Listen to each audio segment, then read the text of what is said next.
right? You make her happy, so you'll be all right. And happy wife normally is about happy life for me.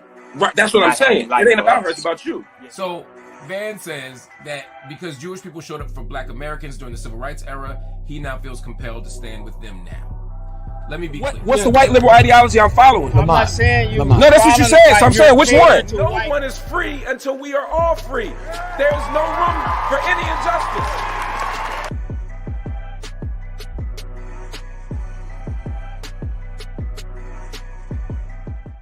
Peace, family. It's your brother, Marc Lamont Hill. You're watching the Marc Lamont Hill official YouTube channel, and we got some pretty urgent news right now. Candace Owens, many of you know as a Black conservative voice, one of the most prominent Black conservative voices in America. She's been fired by the Daily Wire. If you don't know the Daily Wire is the news site that has been co-founded by Ben Shapiro, a very prominent right-wing voice as well, also a very staunch pro-Israel voice, which is relevant for this story. Ben Shapiro and Candace have been at odds for a long time, so for some this isn't surprising, but in a way, it still is surprising. Candace Owens is one of the most important, loud, visible, and I mean loud in a positive way, loud, visible voices of the right. There are very few people out there with more significance, more impact, more of a voice in conservative discourse right now than Candace Owens. Candace Owens is somebody that kids know on TikTok. Candace Owens is somebody that the world pays attention to. Her news makes news, right? So when she gets fired by the Daily Wire, this is no small thing. And there are people who thought maybe this is fake news, maybe this is, bubbling up because of some controversy and that it's not real.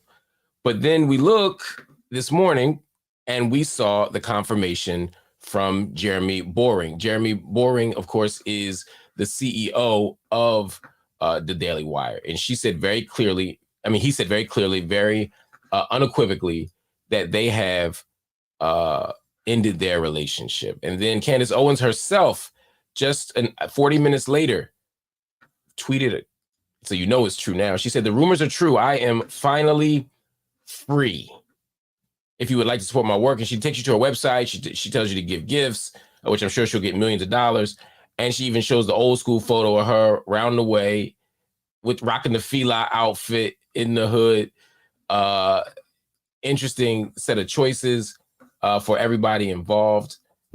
But the question is, why is she being fired now? That's the question, right? Candace Owens is a right-wing darling. Candace Owens has carried the water for conservatives on a lot of issues, particularly as it relates to the Black community, that make her very valuable. When George Floyd died, she was one of those people who said that George Floyd was not deserving of martyrdom, that he was not deserving of praise. She painted him as a villain, and then she even advanced through her documentary, she advanced the narrative that he didn't die from the police. They didn't die from a police boot or knee on his neck. That Derek Chauvin wasn't the reason why he died, that he died because he was a drug addict who overdosed on fentanyl or whatever else. This is the narrative that she advanced. She has been on the heel, she's been on the neck of Black Lives Matter, saying things that many found offensive of Black Lives Matter. She has attacked the trans community in ways that people found very unsettling. I mean, she basically says, and I have, of course, my famous exchange with her about whether men can have babies or not, but there's this whole bigger conversation that Candace engages in where she says a man is a man, a woman is a woman, and trans people are confused or they're sick. So there's been a lot of trans antagonism. None of that got Candace Owens fired. Of course, none of that got Candace Owens fired. To the contrary, that is the stuff that made Candace Owens a darling to the right. When you have people who are willing to say those things, especially when you have people in the Black community who are willing to offer criticisms of other minority groups or other Black groups, it makes life really easy for the right, because the right will be called racist if they make certain arguments. But if you can get a Black person to make the argument, it hits a little bit differently, similar to when the pro-Palestinian activists have Jewish voices like JVP, Jewish Voice Peace, or If Not Now, and other organizations speak out against the actions of the state of Israel. It resonates differently when someone from inside does it. Doesn't mean Candace is wrong inherently just because she's Black and saying it about Black people, but it is an interesting strategic turn. And so there is a very interesting position that she plays and will probably continue to play in the conservative movement. She did not vote for Donald Trump in 2016, but she certainly has advocated for him and said that he makes sense. She defended him from some of the allegations that she deemed unreasonable. She has gone out there and really, again, been a staunch right-wing voice. The Daily Wire is a right-wing outlet. The Daily Wire is a right-wing outlet. So they want Candace Owens. They need Candace Owens, and they signed Candace Owens in 2021. She was at Prager before that. She may still be at Prager. I don't know her business relationships. I don't want to speculate. But what I will say is she was in one place. Now she's at the Daily Wire, being paid, I'm sure, handsomely for her services. But something happened on October 7th. Something happened on October 7th that changed everything. And it's obvious that October 7th is what changed everything, because when you look at the media representations of her firing, when you look at the reasons why they say that she's been fired, it's been fairly unequivocal. And I don't think this is a coincidence. When you look at places like Mediaite, which is a major right-leaning, certainly pro-Israel leaning, based on what they've told me, site, you see very clearly that they tell you that Candace Owens is out at the Daily Wire, and they immediately show her and Ben Shapiro. Why? Because she and Ben Shapiro have been at odds since October 7th. They were friends before October 7th. They were at least colleagues at October 7th. He was instrumental in getting her hired there. And suddenly, they're not okay. What she did after October 7th, one of the things that she did since October 7th was criticize Israel. She talked about the idea that genocide could be happening. She got fired. Candace Owens was criticized by her own right-wing colleagues, including specifically Ben Shapiro, not for taking some left-wing radical leftist position. She didn't take an anti-Israel position. She didn't challenge the fundamental raison d'etre of the Jewish state. She didn't say that we need a one-state solution. She didn't say that Zionism is a failed political project or it's a settler colonial project. If she said any of that stuff, I'd be like, okay, I see what happened here. But that ain't what Candace did. Candace simply had the audacity to say that killing innocent Palestinians is a bad thing. That killing innocent Palestinians is not okay. And when someone said that there are no Palestinian innocents, she spoke up and said, that's not right. And so Candace Owens suddenly was in the crosshairs of people like Ben Shapiro. And then Ben Shapiro was caught on TikTok saying this about Candace.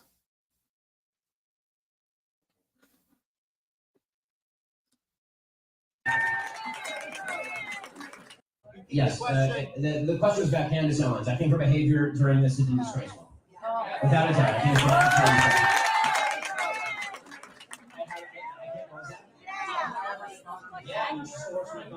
She still works for my company. She's been absolutely disgraceful. She's been absolutely disgraceful. Her faux sophistication on these particular issues has been ridiculous. It's not faux sophistication, it's ridiculous. Everybody can see the moves that she's making and the things that she's saying, and I find them disreputable. So her faux sophistication on these matters has been disreputable. So Ben Shapiro is basically saying she's talking about stuff she don't know what she's talking about. And she is reprehensible for what she's saying about Israel and Palestine. That is a lot to come from your colleague, but it's even more when your colleague also co-founded the company and has an ownership stake in the company. That's a whole different ball game. So you saw right there that it seemed as if Candace Owens and Ben Shapiro were going to be going through it. Candace responded. Now, she did a couple of things, I think, that made her her firing inevitable. I'm not saying Candace is wrong for this, but Candace certainly did some things that made her firing inevitable. The first thing she did was she went to war with Ben Shapiro. Now, she'll say, I didn't go to war with Ben Shapiro. Ben Shapiro attacked me. She's right.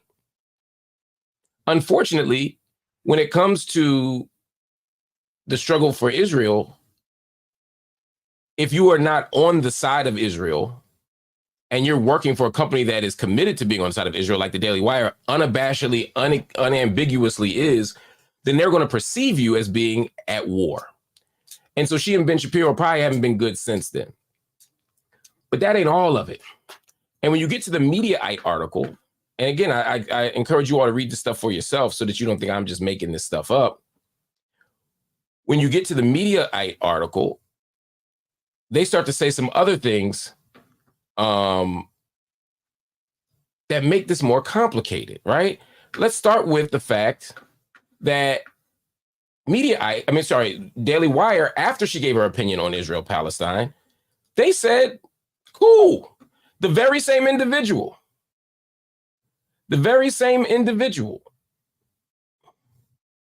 who said that Candace Owens had a right to speak. Right? The same person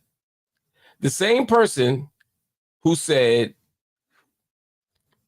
Candace Owens is a pundit. She's here to give punditry. That's her job. They say, we're not going to fire her. He said he and Ben Shapiro would not fire her. It's important that he said me and Ben Shapiro, because he's making it clear that Ben Shapiro could fire her. Now, I'm fast forwarding for a second. Candace Owens appeared on The Breakfast Club 2 days ago. It aired yesterday. And on that Breakfast Club interview, she said, Ben Shapiro can't fire me. Now, I don't know enough about the Daily Wire to know if that's true or not. I suspect Candace Owens wouldn't say it if it's not true. Sincerely, it's probably true that he can't unilaterally fire her. Maybe he can't fire her at all. But if Ben Shapiro is making noise in a company and he says it's me or her, that could change the swing of the pendulum.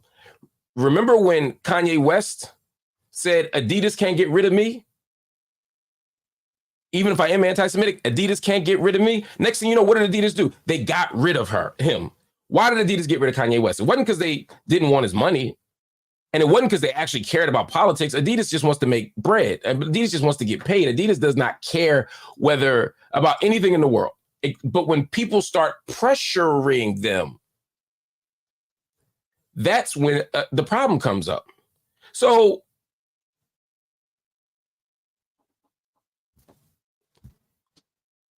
when people come to Mediaite and say, when people come to Daily Wire and say,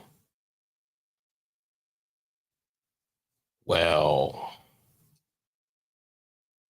why do you have an anti-Semite on your roster? Why does a anti-Semite work for you? Now suddenly it's different, because what they said was, as long as she's not breaking the law, it's fine. Candace hasn't broken the law. But they don't agree with her. And their lack of agreement with her now escalates once the pressure is on, once the fan base is gone. Now it's not a First Amendment issue, it's a business issue.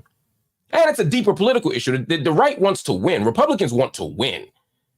They want to make sure that they win elections, that they pass legislation, that they change American culture. They want to win.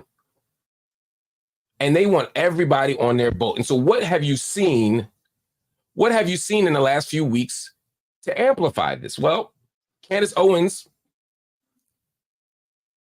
makes a few moves that I think were wrong. And then she made a few moves that I think were correct, were absolutely correct. But they all get mixed into one bag and they become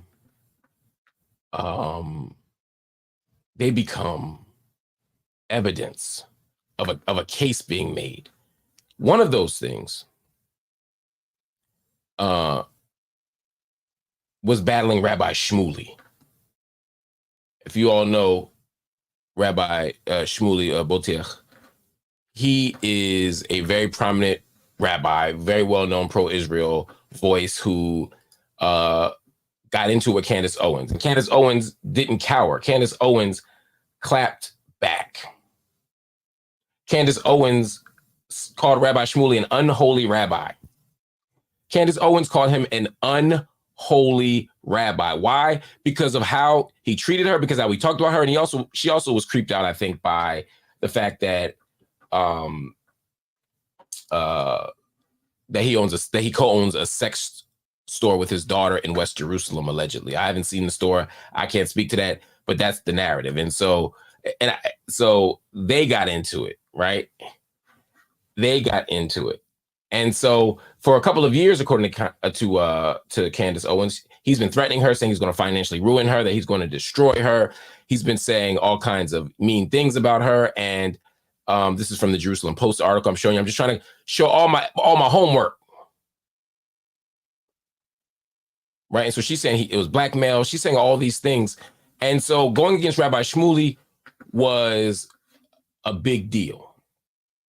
But then after she got into it with Rabbi Shmuley, that then sparked another controversy, because she got into it last week and had a very public debate on her show with another rabbi, Rabbi Barclay. And if you get a minute, you should go to her interview with Rabbi Barclay. I'm not going to show up for copyright reasons, but if you look at the interview that she did with Rabbi Michael Barclay on her own show on this past Monday, 5 days ago, I guess at the 18th, you will see that she held him to task for an article that he wrote about her, where he said things about her that she felt weren't fair. He accused her of castigating Ben Shapiro. She said, "Where did I do it? Show me." He couldn't show it. He said, show me. She said, "Show me where I said something anti-Semitic about him." And she went on and on. And I would say 80% of what she did, she grilled him and showed him that he hadn't done his homework. A lot of the stuff he hadn't read. He was repeating things that weren't said. She never came after Ben Shapiro. She actually held her peace.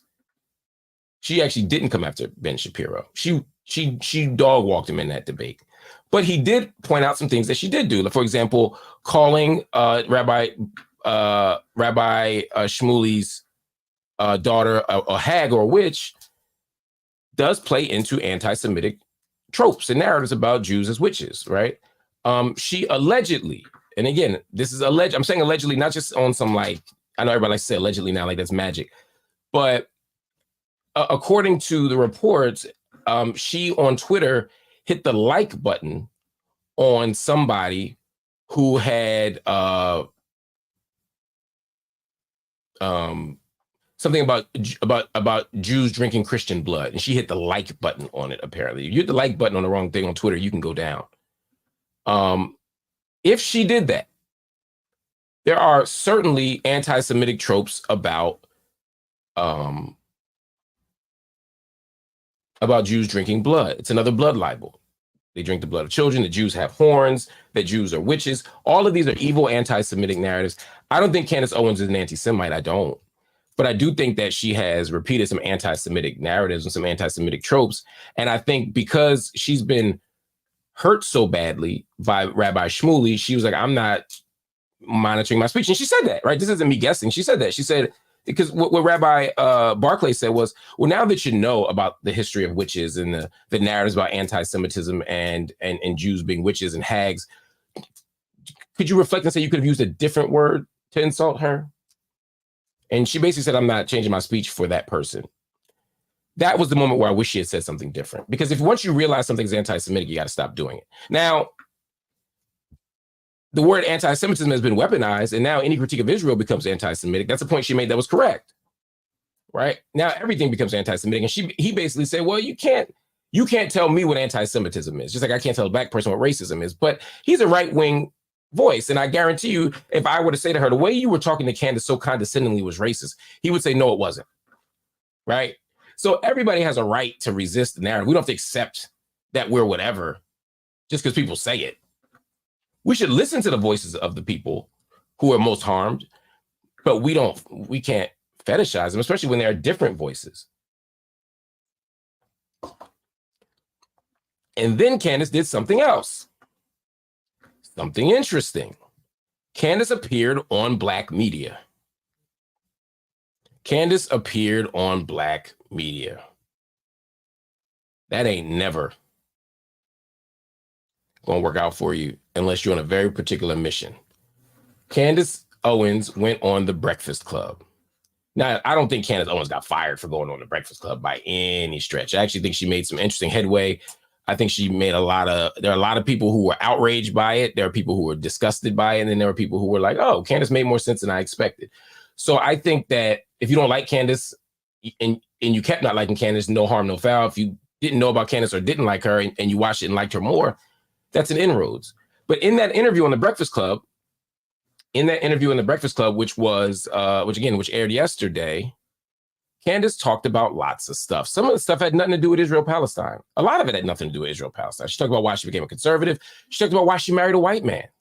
In fact, what I saw is a lot of the conservative media, some of the Black media, and a lot of the grassroots political media were more focused on her explanation of why she married a white man than anything about Israel-Palestine. But she did say in that interview, Ben Shapiro can't fire me. So that probably didn't help. She also did Joe Budden's podcast. Two of the most prominent Black podcasts around, which are Joe Budden and The Breakfast Club. Shout out to both of them. And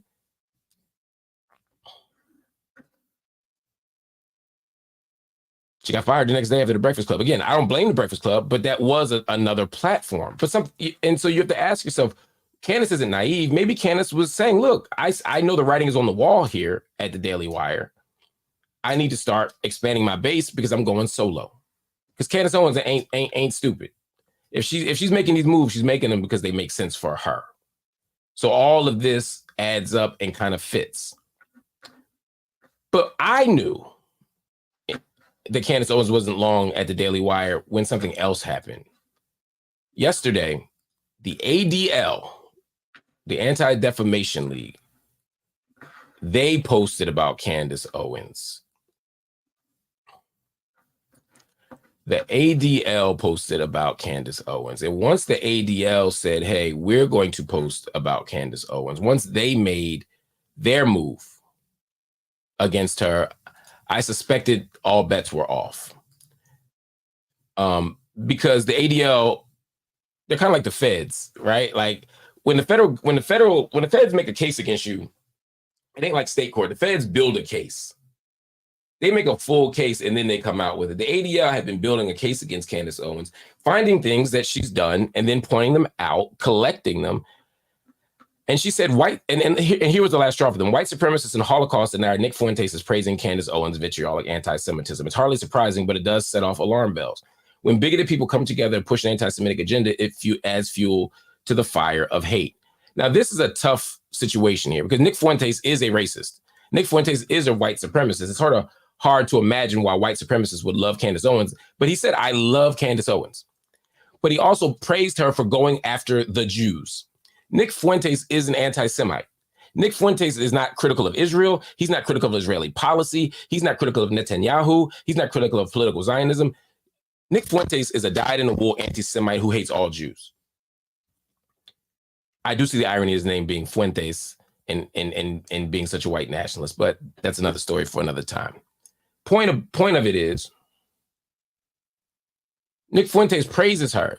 Now, Candace doesn't know Nick Fuentes, she says. So you can't hold that against her. Nick Fuentes had dinner with Donald Trump and Kanye West. You can hold it against Kanye and Nick. You could also say Candace is friends with Kanye West, and Kanye West is an anti-Semite, I believe. So you can hold that against her. But you can't hold against her that somebody praised her that she don't know. But once the ADL came after her yesterday, I was like, they've built a case here.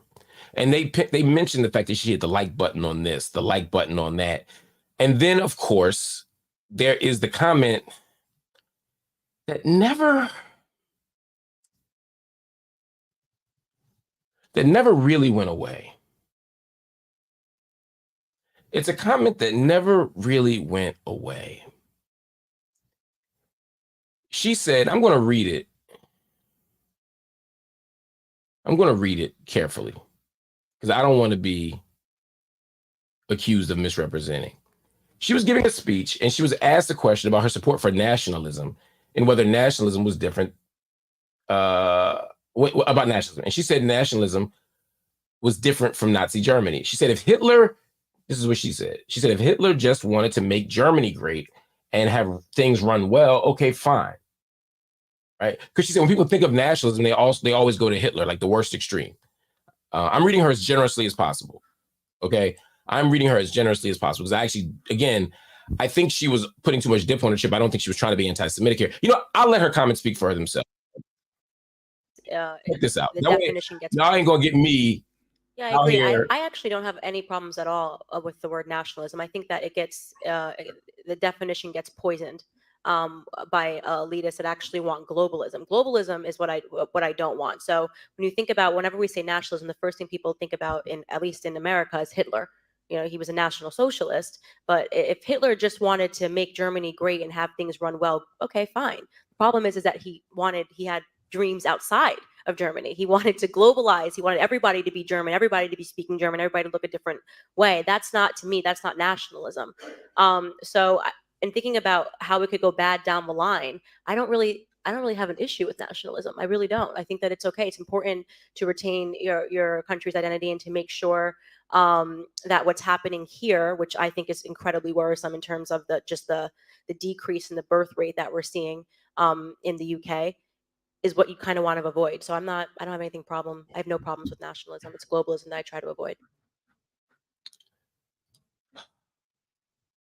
So there's a lot with that, right? I think the way she's talking about nationalism is just wrong. I think that a more academic conversation about nationalism is needed, a more nuanced conversation about what nationalism is and isn't. Also, Hitler's issue was not just that Hitler didn't stay underground and instead went on a major label. That wasn't the primary issue with Hitler. There were other fundamental issues that I think, again, that she missed. But I think this often happens when people go into the realm of global affairs and kind of miss the point. I think she's just wrong, right?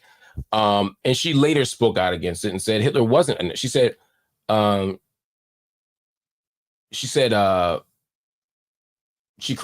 nationalism is conflated with Hitler. That's really, really wrong. And we have to almost correct the record on that. He wasn't a nationalist. He was a homicidal, psychotic maniac. He wasn't putting Germans first. There were German Jews that he was putting into camps and murdering. He was a mass murderer. That's what she said later on. So her comments later on got to the point, right? Which is Hitler's issue wasn't that he was a globalist. Even domestic Hitler was a monster and a homicidal maniac, right? Hitler just domestically was awful, evil, in, all those things, right? So she was wrong on that, and she clarified it later. I wish she would have just said I was wrong, but instead she made it seem like she was being consistent and that we just misunderstood her, which is what everybody does. I don't agree with that approach, but that's what she said. But either way, that never went away, but people gave her a pass. And I think part of why they gave her a pass on the right was because, one, a lot of people on the right actually are anti-Semitic. They support Israel, but they hate Jews. So they didn't really care that much about Candace's statement. And then the other reason is that Candace, again, is willing to carry the water for a lot of right-wing causes. And I don't mean carry the water in some demeaning or disrespectful way. I mean it people say I carry the water for the Palestinian cause. I mean, carry the water in a respectful way. I'm not in here throwing arrows or shots at anybody. I want to be clear about that. And Carolina Boy just wrote and said, also the white supremacist terrorist who live streams attack on the mosque in New Zealand wrote in his manifesto that Candace Owens inspired him. Again, I don't blame Candace Owens for that, but it is true. There's all this stuff happening, right? All this stuff is happening. And Candace is in the mix of it. And so what happens? Well, she's continuing to battle with the right, but she's also now battling with the Israel lobby. And while some of those people are right-wingers, they're prioritizing right now, especially after October 7th, people like Michael Barclay, Israel over this. I heard a lot of other issues. I've heard a lot of right-wingers. I heard at least one major right-winger just yesterday. I believe it was David Rubin. Is that his name? He said that he and Candace are no longer friends. He said, I respect her. I think she's smart. I think she's right about a lot of things, but we're no longer friends. And Dave Rubin said that they're no longer friends because of her take on Israel. And again, and I'm gonna play this for you because again, this is important to get the context of how the right is seeing her, of how the right is engaging her. This is very important to understand. Check this out. I think she's a little confused about some of the things, but I think, well, I hope you heard the overriding part, which is that I don't want to make it personal with her. I don't really consider us friends anymore. But that's just like the nature of the reality of the thing that we're all in. So again, major right-wing voices are saying we don't rock with her no more. Now, you don't have to be friends with Candace Owens to be an ally, and Republicans are great at holding the line together, even if they don't really rock with each other. But it's, again, interesting and noteworthy.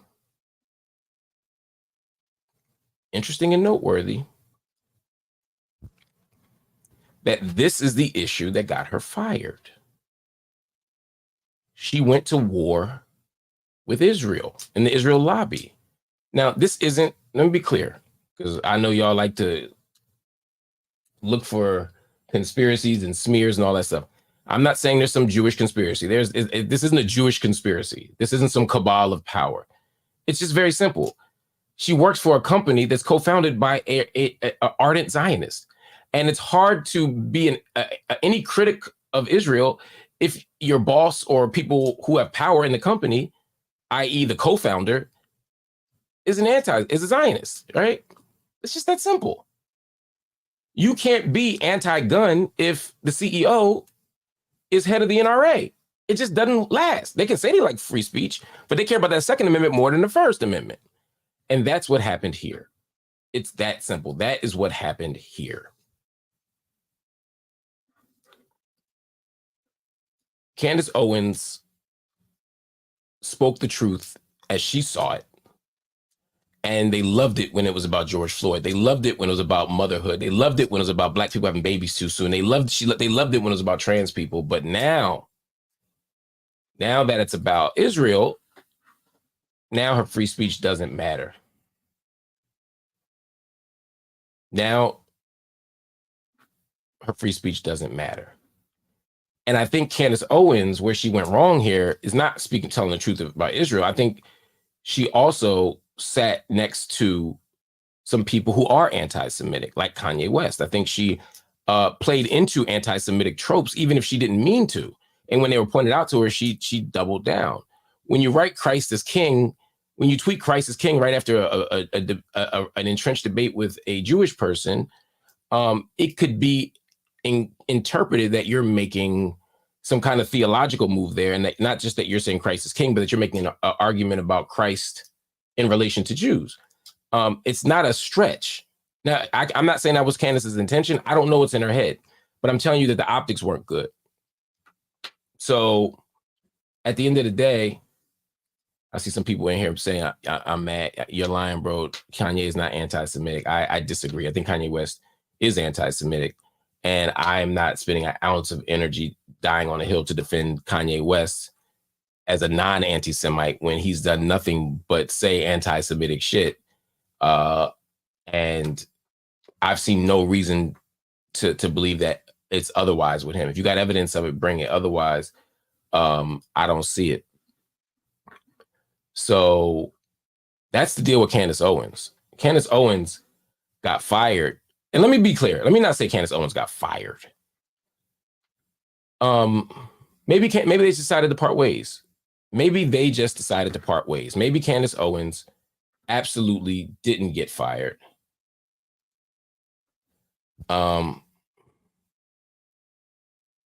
She said, respect. I'm sorry. Someone just wrote and said, respect your work. Call him what you want. But Fuentes' critiques of Israel and U.S. policy with regard to Israel is not solely based on hatred. Of course, let me be clear. Let me take a step back on that, Gan. I don't know enough about Nick Fuentes' work to say whether he has a critique of policy. So I withdraw that statement. It's possible that he also has a critique of Israel and U.S. policy.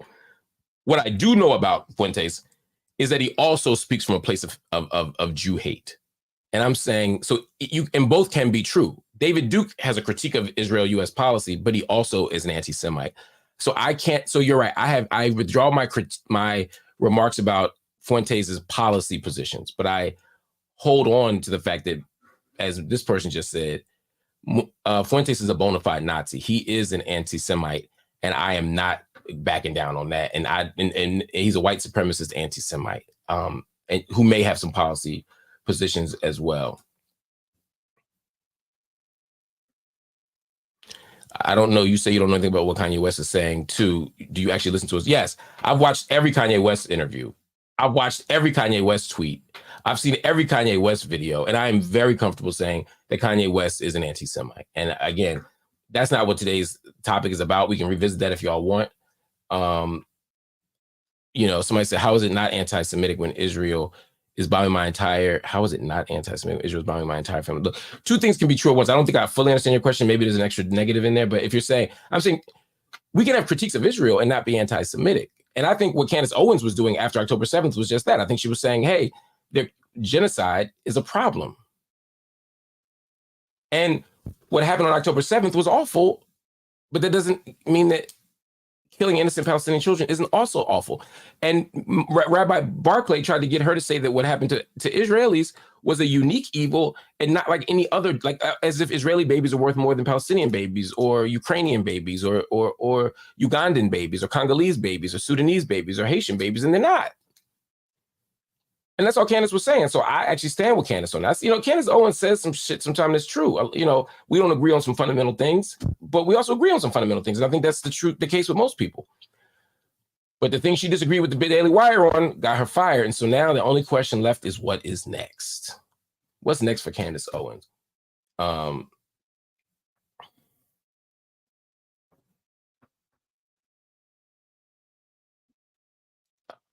Actually, let me take this one more thing here. You want to hang her on. I don't want to hang Candace Owens at all. According to them, anti-Semitism is a fluid definition. I actually thought that part of the debate also was just a lack of communication clarity. What he was saying is, and he gave a pretty clear and consistent definition of anti-Semitism. I think what he was saying is that how it plays out and shows up in different historical moments is different. Obviously, I disagree with him on, anti-Zionism being anti-Semitism, but it kind of made sense. But again, she did lean in on some tropes. And like I said, it may have been unintentional. I said, I don't think she's an anti-Semite. I think she did some things that echoed anti-Semitic narratives, and I think you have to learn from those and just not make the mistake again. But I'm not out here blasting Candace Owens as an anti-Semite. I have critiques of it. I think she's transphobic. I think she says some things that are anti-Black. I also think she says some amazing things that are pro-Black. And one of the things that I actually appreciated about Candace Owens is she pointed out quite rightly that as a Black woman, she is being uniquely castigated on the right and from the right about this issue. A Black woman defending herself from Rabbi Shmuley is now being seen as a problem. She has every right to defend herself against Rabbi Shmuley, but they're castigating her. She's saying, when does a Black person get to defend themselves? She's right. That's racist. So I'm glad. So I'm seeing Candace Owens also open up in a broader way and make it clear what her positions are. So I think moving forward, just to wrap this thing up, Candace Owens, I think is going to go independent. I don't think you're going to see her on Fox News hosting a nightly show, although she could. I don't think you're going to see her doing right-wing other outlets, even though she could. I think what you're going to see from Candace Owens is her just develop her own podcast by her own company. She's got the resources, she's got the reach, she's got the connections. And